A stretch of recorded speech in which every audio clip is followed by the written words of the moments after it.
Hermanos en el sacerdocio, Padre José Antonio, Padre Julio, reverendo diácono que también nos acompañan, seminaristas, hermanos todos en Cristo, nuestro Señor y Salvador.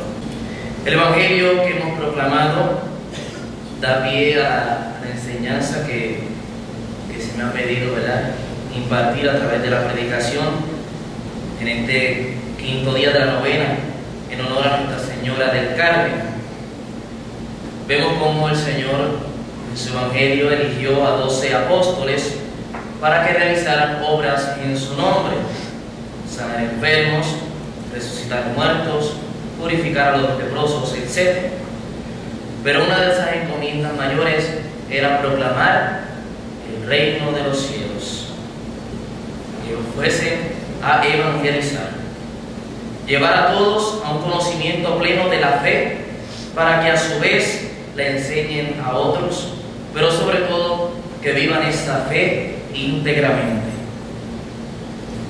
Y una de las verdades que tuvieron que predicar, y estoy seguro que tal vez muchos no habrán entendido, fue que Dios se hizo hombre por nuestra salvación. Que Dios se quiso encarnar y ser uno de nosotros, igual que nosotros, menos en el pecado. Y esta fe la proclamamos cuando rezamos el credo todos los domingos, cuando rezamos el Ángelus, cuando decimos: y la palabra se hizo carne y habitó entre nosotros.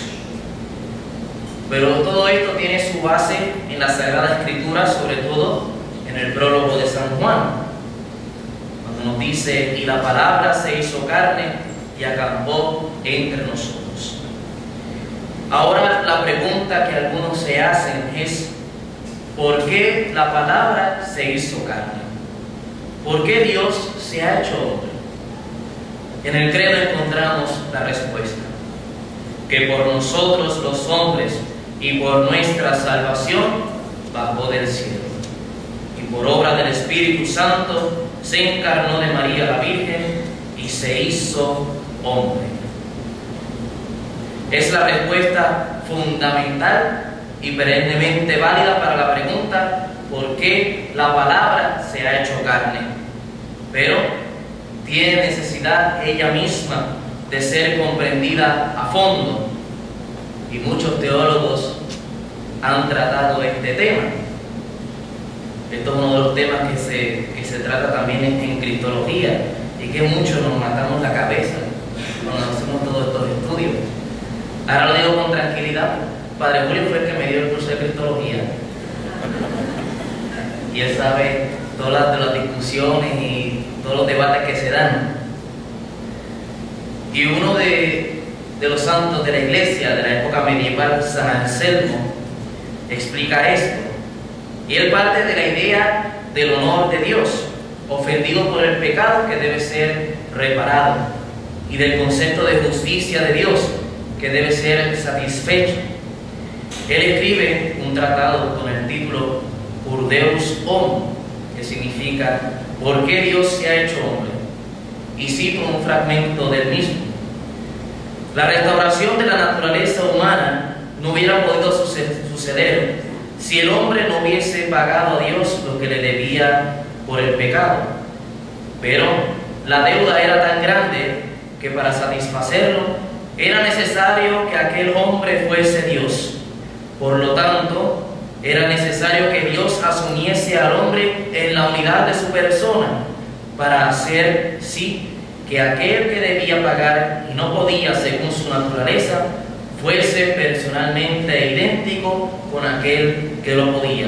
Y cierro la cita. Con estas palabras de San Anselmo nos damos cuenta del prodigio de la sabiduría divina que se realiza en la encarnación. La palabra se hizo carne para salvar al hombre. La finalidad de la encarnación es que Cristo, muriendo en la cruz, reconciliara a la humanidad con Dios. Él se rebajó, se anonadó a sí mismo para tomar nuestra condición humana, a a pesar de ser Dios. Y esto lo encontramos en la carta de San Pablo a los Filipenses en el capítulo 2. También nos decía San Gregorio de Niza que nuestra naturaleza enferma exigía ser sanada, desgarrada, ser restablecida, muerta, ser resucitada. Habíamos perdido la posesión del bien, era necesario que se nos devolviera. Encerrados en las tinieblas, hacía falta que nos llegara la luz. El porqué de la encarnación estaba escrita claramente en las Sagradas Escrituras por el mismo San Juan, que ha escrito el prólogo, y que el Catecismo de la Iglesia Católica, en su artículo número 3, de los puntos 456 en adelante, lo explica con toda claridad. Tanto amó Dios al mundo que dio a su Hijo unigénito, para que todo el que crea en Él no perezca, sino que tenga vida eterna. Nos dice también la Sagrada Escritura. Cristo ha bajado del cielo para nuestra salvación, pero lo que le ha empujado a descender del cielo para nuestra salvación ha sido el amor y nada más que el amor. Nos dice el Catecismo que el Verbo se encarnó para que nosotros conociésemos el amor de Dios. Un amor que se manifestó hasta el extremo en el ara de la cruz para redimir a toda la humanidad. Y ese amor se sigue manifestando en este altar. Jesús se sigue encarnando a través del sacerdote todos los días. Encarnación y Eucaristía, mis queridos hermanos, se relacionan y se exigen mutuamente. Sin la encarnación no habría Eucaristía. En la experiencia creyente es claro que en la encarnación, por obra del Espíritu Santo, el Verbo toma carne en el vientre purísimo de María Santísima, y en la Eucaristía, por la acción del mismo Espíritu, se realiza la conversión de la sustancia del pan y de vino en la sustancia del cuerpo y la sangre del Señor, lo que llamamos la transubstanciación. En el pan y en el vino está contenido Cristo en su totalidad y se hace pan vivo, pan de vida y alimento. Se actualiza el misterio pascual. San Cirilo de Jerusalén decía: no veas en el pan y en el vino meros y naturales elementos, porque el Señor ha dicho expresamente que son su cuerpo y su sangre. La fe te lo asegura, aunque tus sentidos te sugieran otra cosa. La Eucaristía, mis hermanos, contribuye no solamente a nuestra vida espiritual, sino también a la santidad. Esta contribución se da en tanto y en cuanto celebremos la Santa Misa con reverencia, devoción y disposición.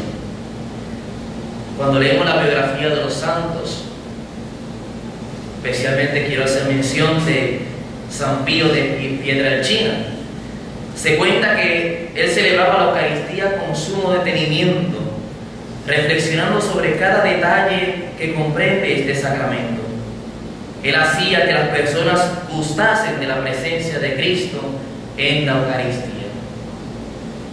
Pero, como tal vez podríamos encontrar en algunos lugares, había gente que no le gustaba y decía que él daba la misa muy largo. Pero, gracias a Dios que siempre encontramos que la mayoría de las personas vienen a la Eucaristía a tener un encuentro verdadero con el Cristo vivo y resucitado, que sin importar la hora vienen a experimentar ese encuentro con Cristo, Eucaristía. El cardenal Bantuan decía que la Eucaristía, el otro no es santo, pero está en vías A, y él decía que la Eucaristía le ayudaba a ser valiente, generoso, amable y a testimoniar la fe y el amor a los demás. Él decía que debemos eucaristizar, o sea, convertirlo todo en Eucaristía, para que podamos tener el hombre la mujer eucarística, la iglesia eucarística, la tierra eucarística, y así toda la tierra, toda la vida es eucarística.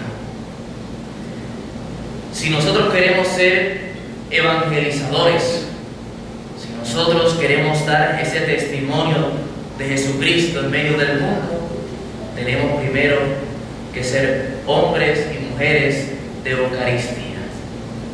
Porque la Eucaristía es la que nos fortalece, la Eucaristía es la que nos impulsa a llevar esa buena de salvación a todo el mundo.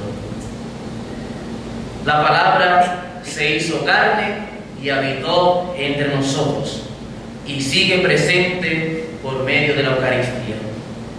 Como los apóstoles, estamos llamados a proclamar esta fe en todas partes sin miedo, no solo a través de las palabras, sino también a través del testimonio de vida. Le pedimos a nuestra Santísima Madre, la Virgen del Carmen, que nos ayude en este propósito. Que así sea. Amén.